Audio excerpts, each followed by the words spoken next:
Have you ever noticed that some of the most powerful words start with the letters EQ? One of the most powerful words, and one which people actually fight over, is the word equal or equality. I hear so many people who are poly or living in ECNM, an ethical and consensual non-monogamous life, talk about the need for equality. And they talk about how they want their relationships to be equal. Now, I used to be one of these people because I had this need or this thinking that everything in my relationship with one person had to somehow equal out to be the same in the other relationships that I had. And this includes things like love and affection, time shared, maybe certain activities or venues like a restaurant or going out to the movies, vacations, and the big one, of course, is how money is spent.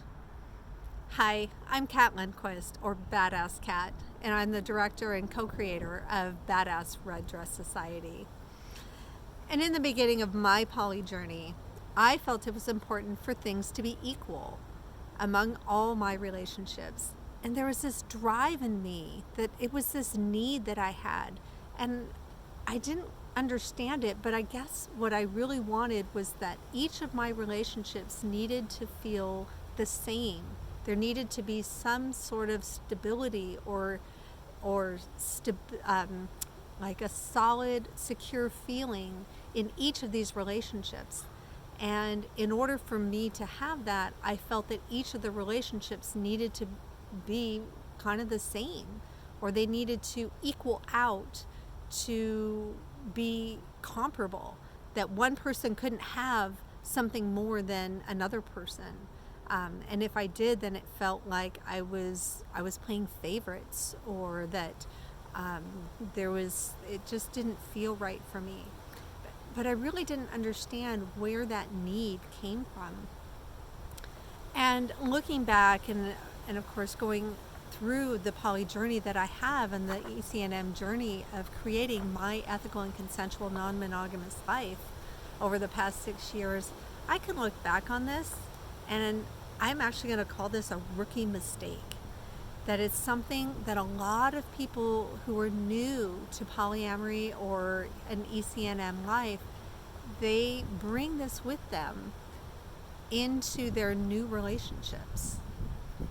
And when moving from a monogamous relationship with conventional thinking and societal expectations, which are things that I've talked about in some of my other videos, to creating your polyamorous or ECNM relationships, you initially bring with you all those belief systems, all those norms, whatever communication or lack thereof that you have.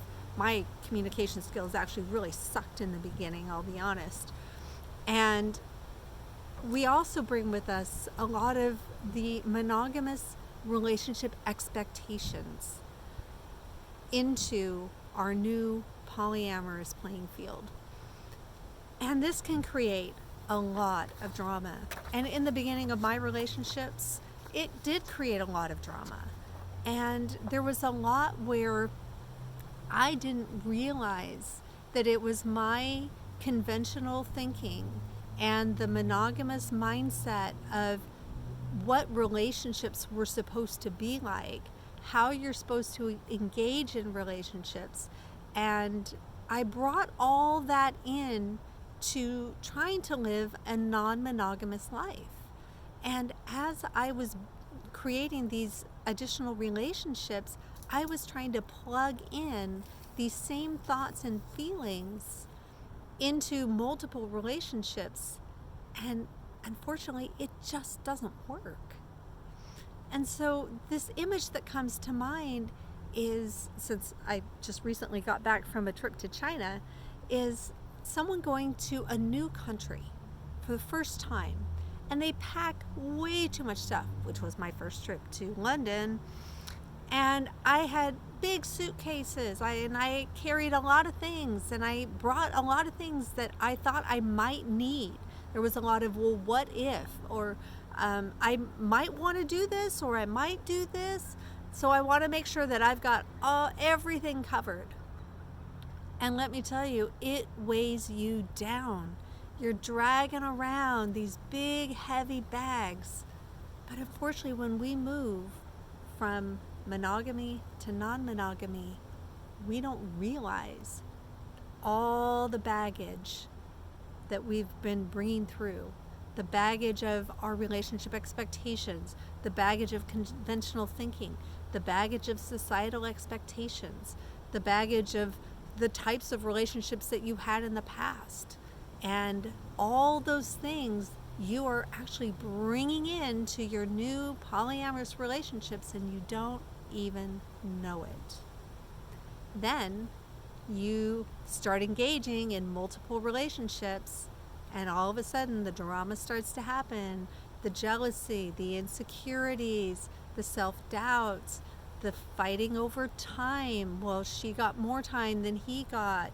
Then we went on one vacation to Jamaica with my one partner, but I can only afford to go to the next town with my other partner because my other partner paid for Jamaica and I didn't. There's all kinds of things that raise their ugly heads, and we don't know how to deal with them because we've come into these new multiple relationships with old conventional thinking. And here we have this traveler who's going to a new country, who is bringing all their baggage, and they don't speak the language. I don't speak Chinese. And in China, I had a really hard time when I was on my own, that I had to communicate with somebody to try to get what I needed. I didn't speak the language, but I did my best, and for the most part I got what I needed, which is again how, when we come into polyamorous relationships or ethical and consensual non-monogamous relationships for the first time, we kind of fumble through it. And for the most part, we'll get our needs met. We'll get the things that we need, the core basics.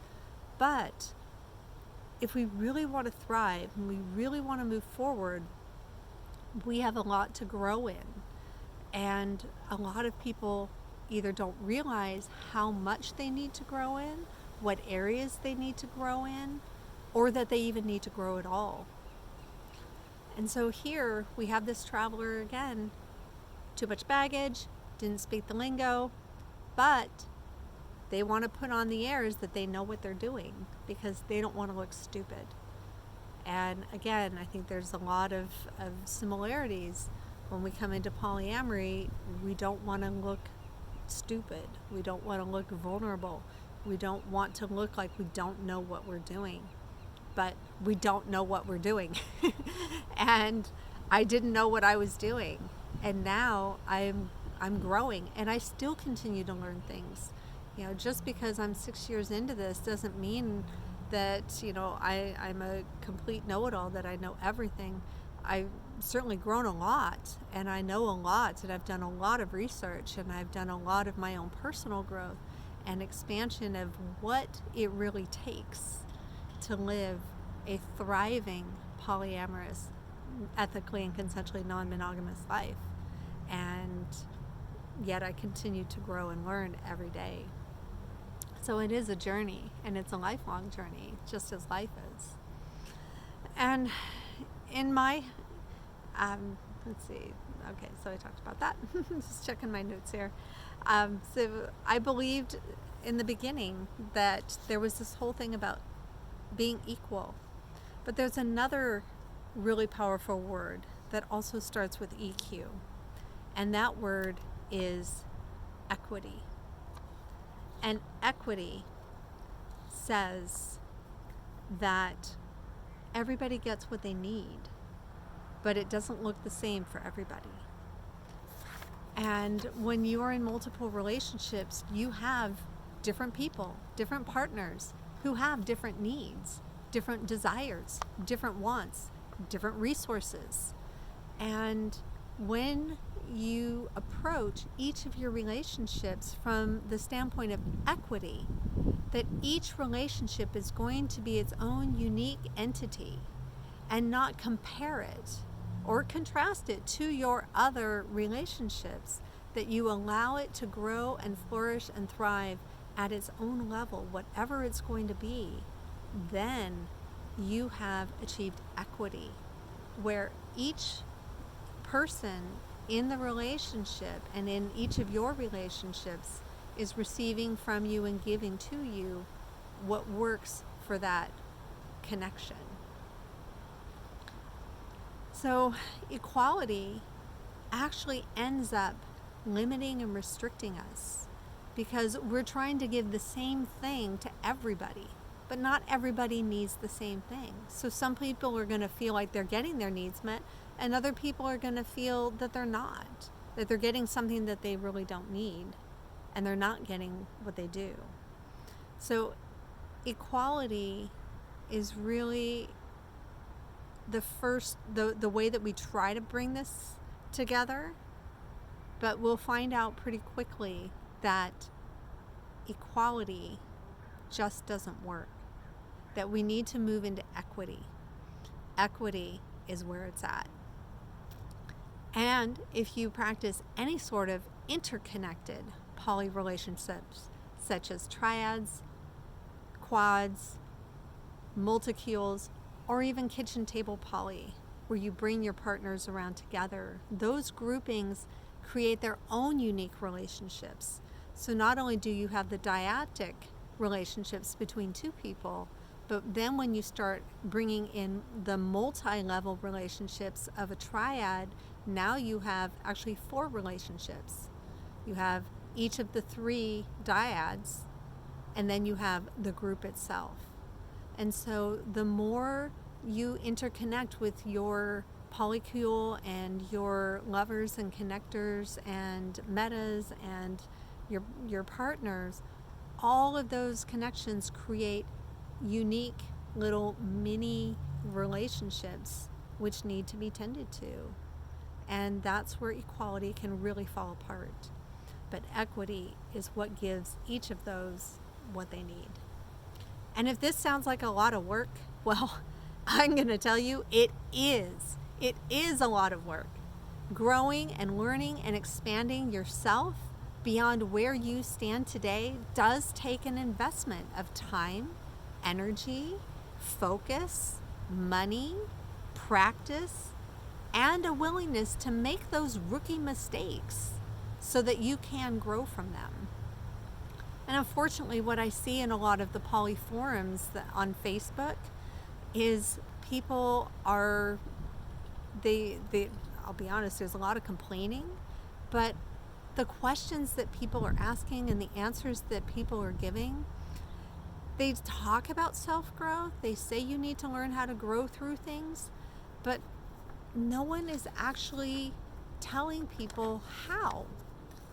How can you grow through things? How do I structure my development? What do I need to know so that I can move forward? Because you just jumped onto the liberated side of the fence, as we talked about a couple weeks ago. And now you're in this new territory. You're in the new country, right? You don't speak the language. You got all this baggage. You know what? You know what really made my amazing trip to China? Were our guides. We had guides. We had people who spoke the language. We had people who knew the culture and the community, who shared with us what we needed to know. They shared with us the history. They shared with us their own personal journey. And they shared with us how we could best interact in our new environment. And this is what it takes. It takes having a guide. It takes having a mentor. It takes having a coach, someone who can take you through and give you that support and that foundation and that guidance and the information that you need in order to best navigate through that beginning stages and to really get you set on the pathway for you to create your intimate relationships on your terms. And this is what the Relationship Revolution does. The Relationship Revolution is here as a movement and as a support and as a guide so that you have a pathway to follow, a foundation, a framework where you get to create your intimate relationships on your terms. And it's so exciting to be able to be sharing this with you and providing this for you and walking your journey with you. So if you're ready to create your intimate relationships on your terms, then check in with me. And I have a free gift for you. It's your 30-minute Relationship Revolution session. And in this session, we will be talking about your goals, your dreams, your desires, some of your challenges and your roadblocks. We're going to explore solutions and then see if we're a good fit to work more closely together. So take a chance, sign up for your free 30-minute Relationship Revolution session today. I have some limited spots coming up, so I'm really excited to be able to offer this to you. And know that when you are living in equity and not equality, then you are moving yourself in the right direction. So thanks for watching, and thank you so much for being a part of the Bards tribe and the Bards email. And remember, this exclusive content is coming here for you so that you can learn, you can grow, and you can be the most amazing, authentic you can be. Until next time, this is Badass Cat. Cheers, ladies.